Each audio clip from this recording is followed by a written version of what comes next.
I can hear it now. Band take the field, and out of that eastern tunnel pour 215 well-drilled, well-disciplined Michigan bandsmen.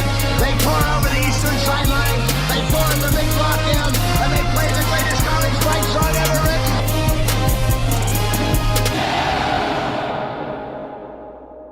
Hey, Seth, how you doing, buddy? I'm good. I got my Five Shores shirt on right now. I don't have a Five Shores beer in front of me, unfortunately. Can you take care of that? I'm not sure if I can. What I can tell you is I've got my black and gold on today, and I've got my pink underoos on. Not all that intimidated this weekend. You have a Brian Ferentz sign, a Fire Ferentz sign around there. Like that seems to be de rigueur in Iowa City these days. I'm not actually on the Fire Ferentz bandwagon, to be frank. I'm okay with these 6 rounds for a while.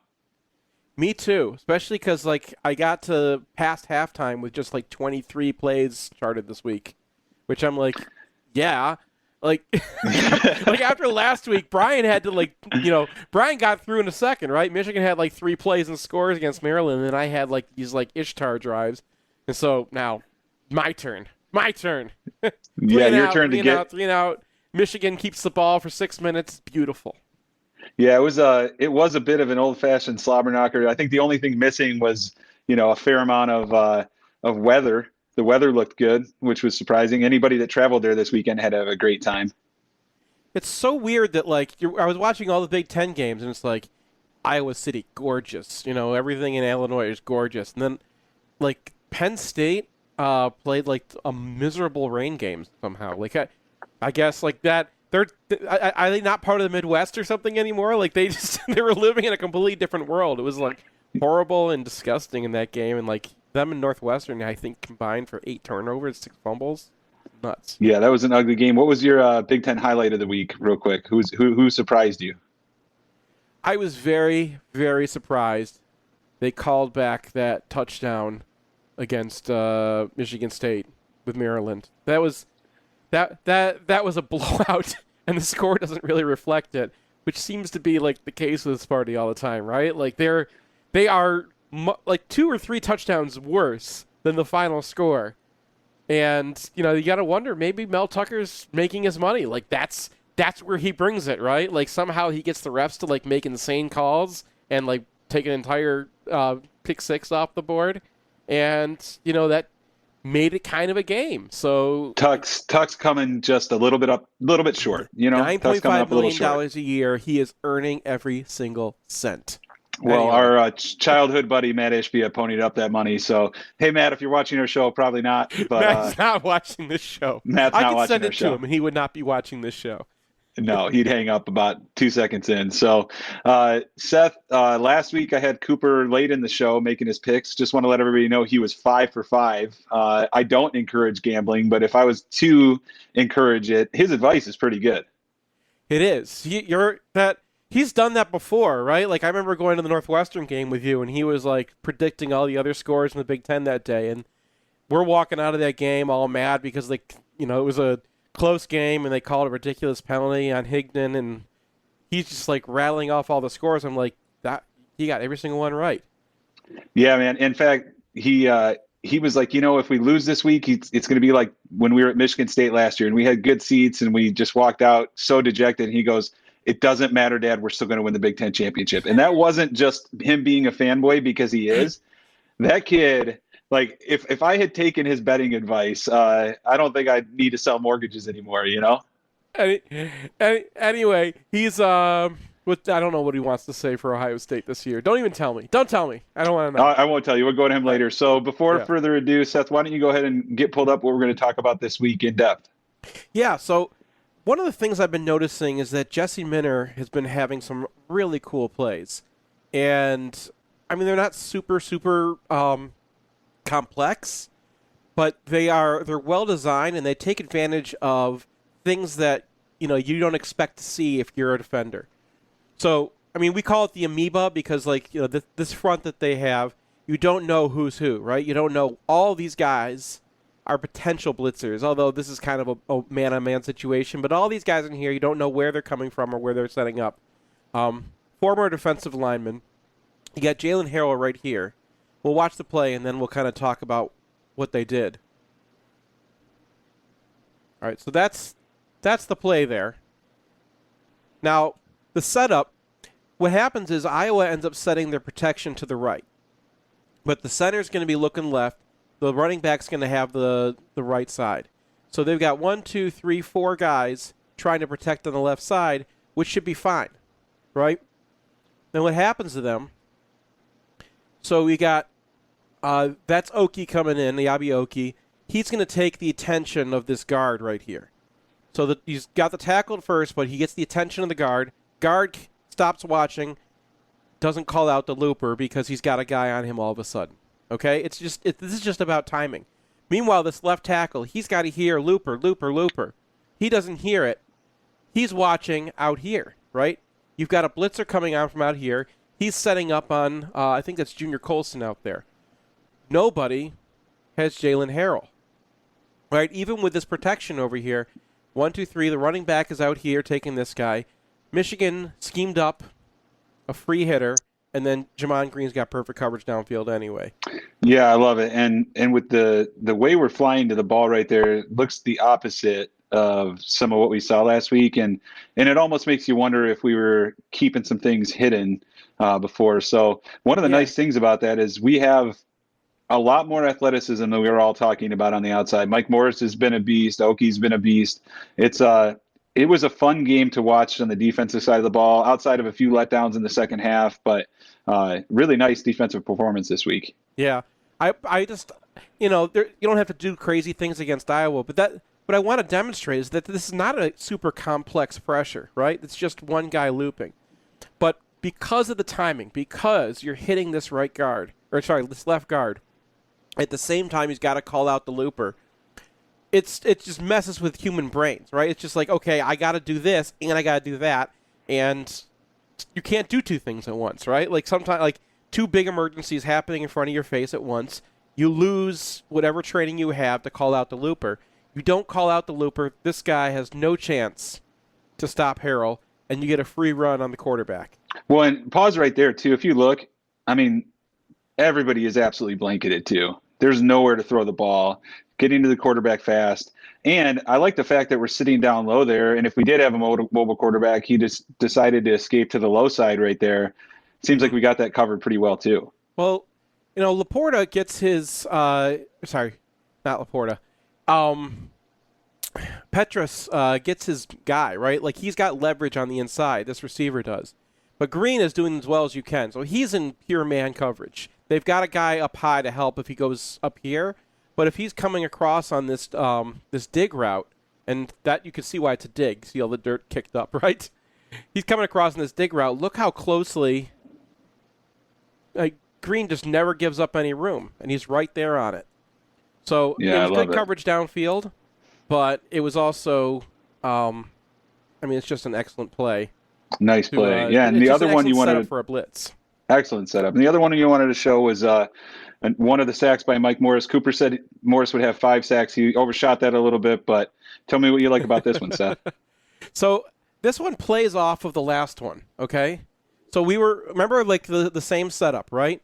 So you've got a standing defensive end. You've got 3 guys set up. This is I think 3rd and 21 right here. So we're talking about a play where like Michigan knows that it's a pass and they're setting up for pass, but they're giving them that same kind of look up front, right? And what they're going to get, we'll watch the whole play first. They're going to get a protection that misses a guy in the middle. Now, how does that happen? How do they let Morris come through there? All right, I want you to watch this this setup. Because remember how I said at the beginning of the last one where they kind of set their protection beforehand? This time, they think they know what's coming. So they got the protection set the other way. The running back is over here. Now they've got all these guys ready, right? All these guys looking. And look what this center is. I don't know if you can tell, but the center here is watching Mozzie Smith and doesn't pay attention to Morris. So if we could play it again. Yeah, and he just flew through. He's a fun player to watch. Morris' celebration. Yeah. But I'm going to try to play it in slow motion here and see if you guys can see it. All right? Look at that. So he's not, this guy thinks this guy right here has Morris coming after him. This guy's not even looking at him. Neither one of them actually can get him. So it just ends up being the right guard who has to, get Morris. And that's because they're expecting that loop from the same play last time, right? They're looking for other guys. Yeah, look at this. So I mean, he's it's out not there- just him that has a chance, Seth. It's any number. The pass rush was great on this one. But yeah, when he stunts inside here and he's opening up the lane on the other side, but when he moves his eyes over, he's like, oh, crap, it's a stunt. The left guard right there just shifts over and loses him completely. Yeah. Now, it's really just on the center here. So the center he's watching Mozzie Smith, and he ends up locking nobody. And look at the right card here. Uh-oh. And then, part of this is, right? Hey, how'd you get here? Where did he go? Where did he go? I'm guessing the offensive line coach Morris, from Iowa is going to be having some. He's going to have some talkings too, and that pink locker room might be reserved for practice this week after a play like that. Yeah, but I did want to kind of show how I think that was kind of set up by the last one, right? Where they're looking for the looper, they're looking for the extra guy, and what they're not paying attention to is the guy right in front of them, and that center just lets Morris in there, and again, the guy who's supposed to get him is unprepared. Now, as the guard is supposed to be able to lock into Morris and kind of push him to the side so Peach can step out of the way. And Morris does a good job to beat him through. But that is set up by the success the first time. And I think that was an important thing in this game. That's been an important thing in Jesse Minter's defense, is the concepts are not that difficult. It's more about timing and messing with guys, just messing with guys' heads, right? It doesn't matter if it's like super complex, because if it's two fairly easy things happening to at once, you still can't react to it. And I really love the You're design. using your athleticism. You're not just the athleticism, you're just using like the timing. And it's more about like execution and how well these guys practice this, so you're actually hitting these guys at the right time. If that timing's off, it doesn't work. They get picked up. So sometimes it doesn't work, and sometimes you do see, I could pull up another example, but you do see Michigan get caught sometimes if the timing's not right. But it's a very interesting way to pass rush when they need to generate pass rush in new ways, right? Yeah, I love it. That was kind of what I wanted to talk about from this game. Yeah, no, that's great. Well, we're going to move Cooper more to the middle of the show this week. So, Cooper, what do you got for this week? You were 5 for 5 last week. Let's see if we can keep it going. And, maybe I'll put some play money on it this week on my own behalf. Hey, 5-0. First week, perfect first week for you, Coop. Good job, man. Thanks. Yeah, so let's see what we got this week, okay? You got Michigan State plus 25.5 hosting Ohio State in the Toilet Bowl. What are your thoughts there? I think Michigan State will keep it close. Michigan State's going to keep it close, so you got Michigan State in that one? Yeah. Okay, BYU plus 3 at Notre Dame.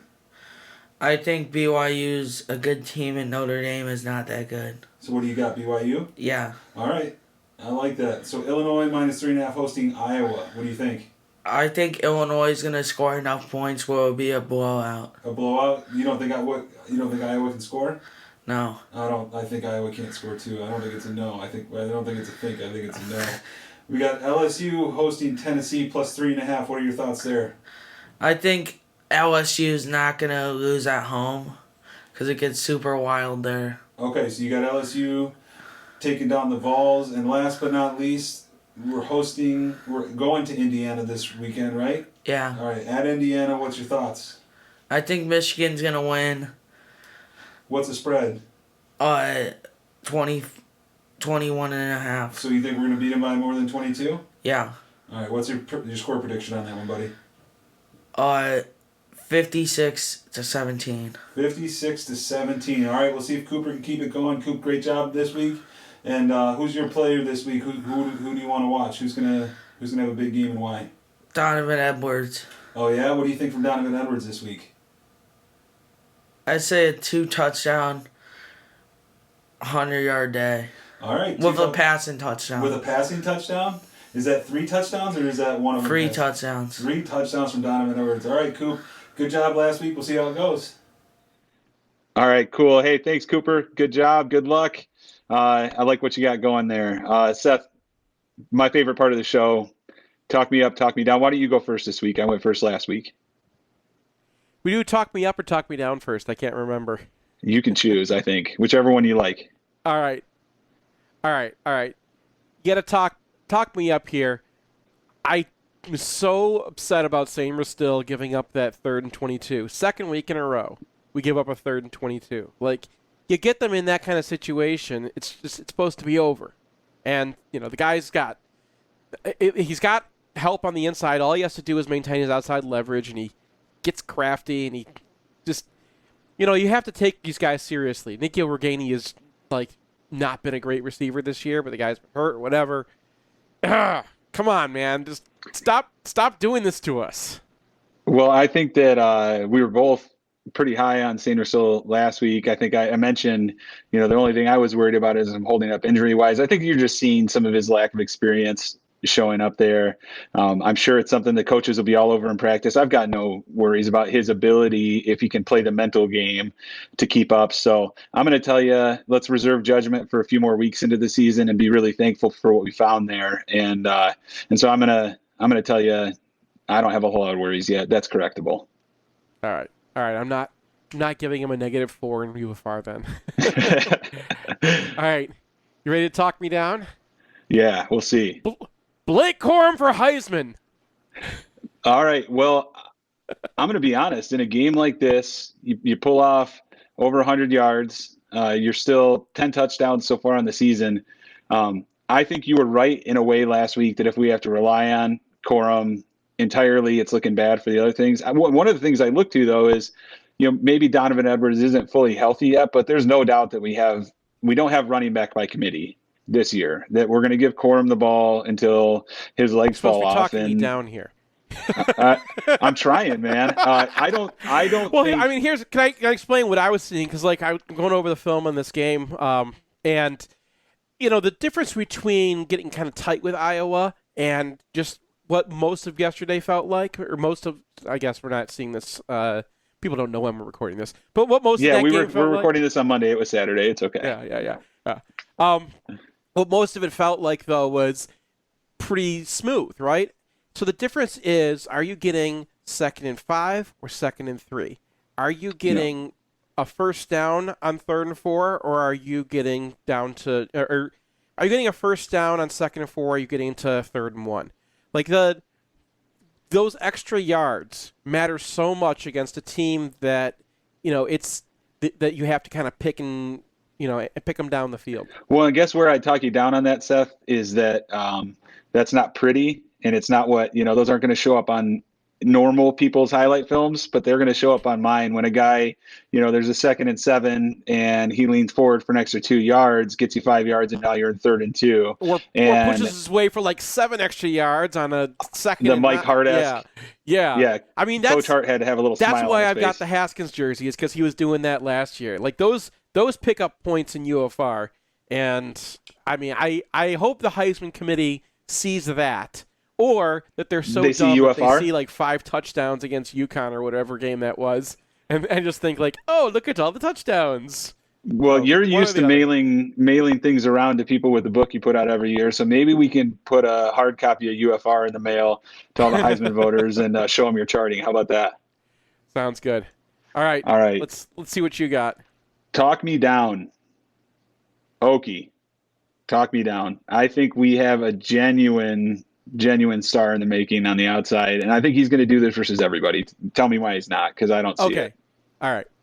I mean, if you watch his tape from last year, it's not good. And this is why we were kind of trying to pump the brakes a little bit in the preseason.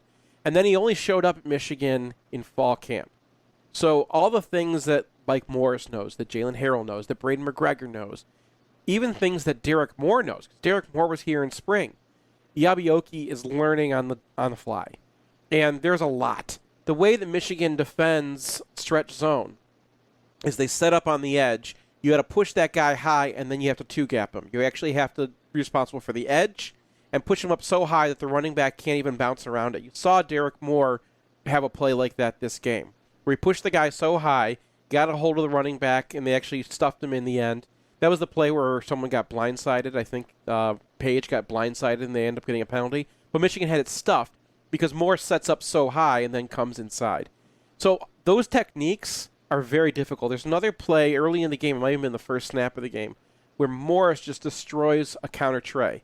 That's another play where, like, if you're an edge defender, you have to see what's coming, you have to react quickly, and you have to do exactly, and you have to get your balance, get into your guy, because if you get kicked out, now that edge is there and there's all the space inside of you. So that's not an easy thing to do. It took Ojabo at least half the season last year, and he was a guy who'd been around the program at least for a year. So I'm guessing the way they use Oki is mostly on pass rushing downs. They brought him in for like a lot of 4-3s or 4-2-5 stuff this week. So the way that they use Oki right now is more as kind of a pass rushing specialist, like Anuche.